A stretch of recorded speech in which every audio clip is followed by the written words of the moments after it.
प्रश्न क्रमांक 6. दिलेल्या पर्यायातून योग्य पर्याय निवडून पुढील विधाने पुन्हा लिहा. 2 विधान आहेत. पहिलं विधान आहे, महाराष्ट्रात स्थानिक शासन संस्थांमध्ये महिलांसाठी रिकामी जागा राखीव ठेवण्यात आलेल्या आहेत. तर उत्तर आहे 50%. 50% जागा राखीव ठेवण्यात आलेल्या आहेत. प्रश्न आहे दुसरी रिकामी जागा आहे, हरित क्रांती रिकामी जागा या उद्देशाने करण्यात आली. तर हरित क्रांती करण्याचा उद्देश कोणता आहे? शेतीचे उत्पादन वाढवून देश स्वावलंबी बनवणे.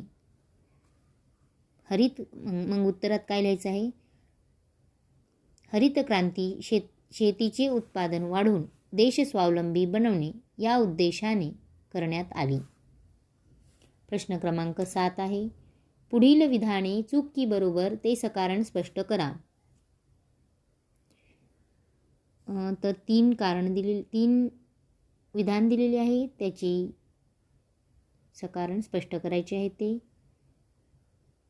तर पहिला आहे, जनतेचा सहभाग लक्षात घेता भारतीय लोकशाही मोठ्या प्रमाणात अयशस्वी झाल्याचे दिसते. जनतेचा सहभाग लक्षात घेता भारतीय लोकशाही मोठ्या प्रमाणात अयशस्वी झाल्याचे दिसते हे विधान चुकीचे आहे. कारण भारताची प्रचंड लोकसंख्या आणि देशाचा मोठा विस्तार लक्षात घेता विविध पातळीवर निवडणुका घेणे ही बाब आव्हानात्मक आहे. हे आव्हान भारतीय लोकशाहीने यशस्वी केलेले आहे.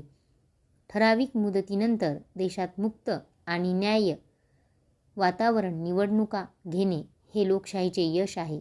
कालबद्ध होणाऱ्या निवडणुकांमुळे मतदारांच्या राजकीय जाणीवा प्रगल्भ झाल्या आहेत. त्यामुळे मतदान करणाऱ्यांच्या संख्येतही वाढ झालेली दिसते. जनतेच्या या राजकीय सहभागाचा विचार करता भारतीय लोकशाही मोठ्या प्रमाणात यशस्वी झाल्याची दिसते. प्रश्न क्रमांक 7चं दुसरं विधान आहे, आघाडी शासनातून अस्थिरता निर्माण होते. तर हे विधान चूक आहे. कारण 1989च्या निवडणुकीनंतर कोणत्याही पक्षाला बहुमत न मिळाल्याने आघाडी सरकारे केंद्रात व राज्यात अधिकारावर आली. पक्षांचा आपापला कार्यक्रम बाजूस ठेवून समान कार्यक्रमावर भूमिकेवर एकत्र येऊन हे पक्ष सरकार चालू लागले. 1977च्या जनता पक्षाचा प्रयोग फसल्यानंतर आता केंद्र व राज्य पातळीवर आघाडी शासन चांगल्या प्रकारे काम करीत आहेत. म्हणून आघाडी शासनातून अस्थिरता निर्माण होते हा समज खोटा ठरला आहे. प्रश्न क्रमांक 7 मधील विधान तिसरे, राजकीय पक्ष एकाच प्रश्नावर लक्ष केंद्रित करून काम करतात. हे विधान चूक आहे. कारण सामान्य जनतेचे प्रश्न सोडवण्यासाठी राजकीय पक्ष निवडणुका लढून सत्तेत येण्याचा प्रयत्न करतात. पक्षांना सर्व समावेशक अशी भूमिका घेऊन सार्वजनिक स्वच्छता, रस्ते यापासून ते अवकाश संशोधन अशा सर्व बाबींवर राष्ट्रीय भूमिका घेऊन कार्य करावे लागते.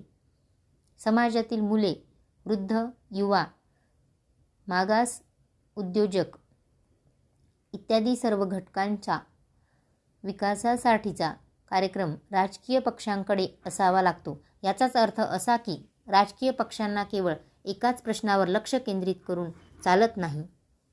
प्रश्न क्रमांक 8 अ, पुढील संकल्पना स्पष्ट करा.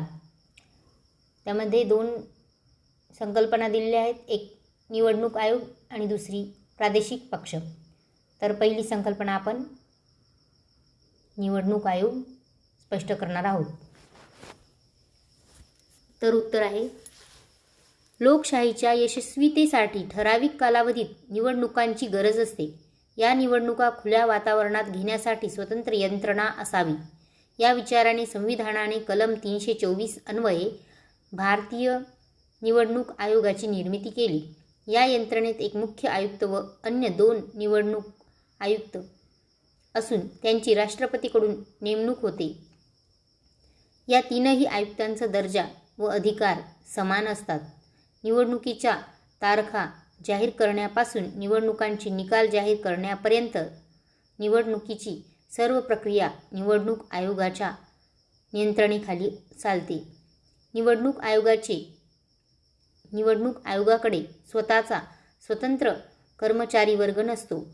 शासकीय अधिकारी, कर्मचारी, शिक्षक यांच्या मदतीने निवडणूक प्रक्रिया पार पाडली जाते.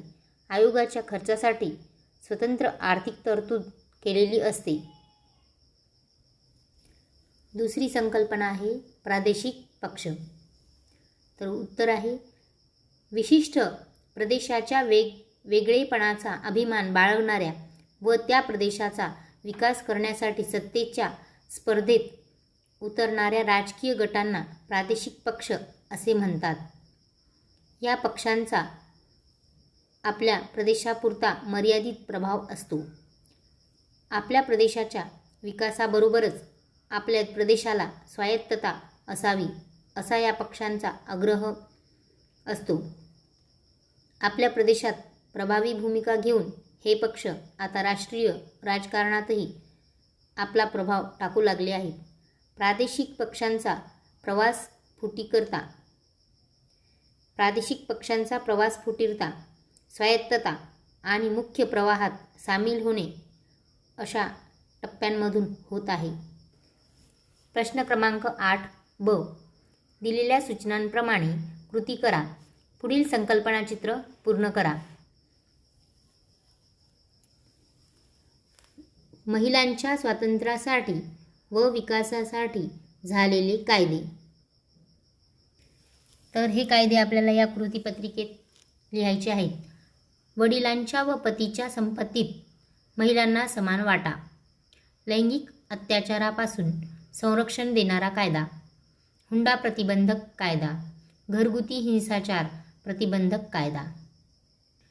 ही कृतीपत्रिका जशीच्या तशी उत्तरं लिहून ती उत्तरपत्रिकेत लिहावी. दुसरी कृतीपत्रिका आहे पर्यावरण चळवळीचे विषय. त्यामध्ये जैवविविधतेचे संरक्षण, रासायनिक द्रव्यांचा कमी वापर हे दिलेले आहे. दुसरे 4 लिहायचे आपल्याला.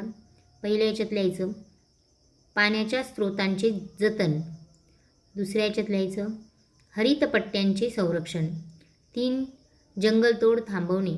आणि 4 नद्यांचे प्रदूषण रोखणे. प्रश्न क्रमांक 9. पुढील प्रश्नांची थोडक्यात उत्तरे लिहा. 2 प्रश्न दिलेली आहेत. त्यापैकी आपल्याला 1 प्रश्न लिहायचा आहे आणि तो 2 मार्काचा आहे. पहिला प्रश्न आहे EVM मशीनच्या वापराचे कोणते फायदे झाले. तर उत्तर बघा. मतपत्रिकांऐवजी बॅटरीवर चालणाऱ्या EVM मशीनच्या वापरामुळे देशाला पुढील फायदे झाले. 1 नंबरचा आहे. 5 नंबर दिलेले आहे त्याच्यात पॉईंट ते आपल्याला लिहायचे आहेत. तर पहिला पॉईंट आहे प्रत्येक निवडणुकीत मतपत्रिकांसाठी लागणाऱ्या कित्येक टन कागदाची बचत झाली. कागद तयार करण्यासाठी लागणाऱ्या लाकडाची बचत झाल्याने तेवढी वृक्षतोड थांबली. त्यामुळे पर्यावरणाचे संरक्षण झाले. मशीनवर उपलब्ध असलेल्या NOTA या सोयीमुळे कोणत्याही उमेदवाराला मत द्यायचे नसेल तर हा पर्याय उपलब्ध झाला. दिव्यांग व्यक्तींनीही मतदान करणे सोयीचे झाले. निवडणुकांचे निकाल लवकर लागू लागल्याने कर्मचारी, पोलीस व एकूण व्यवस्थेचा ताण कमी झाला. प्रश्न 9 मधील दुसरा प्रश्न. चळवळीमधून कोणते प्रश्न हाताळले जातात. तर उत्तर आहे सार्वजनिक प्रश्नांमधून चळवळी उभ्या राहतात. हे प्रश्न सामाजिक, राजकीय, आर्थिक, धार्मिक अशा कोणत्याही प्रकारचे असू शकतात. नागरिकांच्या हक्कांचे जतन, मताधिकार, स्वातंत्र्य अशा प्रश्नांसाठी राजकीय चळवळी होतात. किमान वेतन, आर्थिक सुरक्षितता, रोजगार, स्वदेशीचा वापर अशा आर्थिक प्रश्नांवर चळवळी होतात. समाजातील अनिष्ट चालीरीती, अस्पृश्यता, भेदभाव अशा सामाजिक प्रश्नांवर चळवळी होतात. भाषेवरील, प्रदेशावरील अन्यायाविरोधात स्वच्छता, पर्यावरण, शुद्धीकरण, हरित क्रांती, धवल क्रांती अशा विविध प्रश्नांवरही चळवळी होतात. प्रश्न क्रमांक 8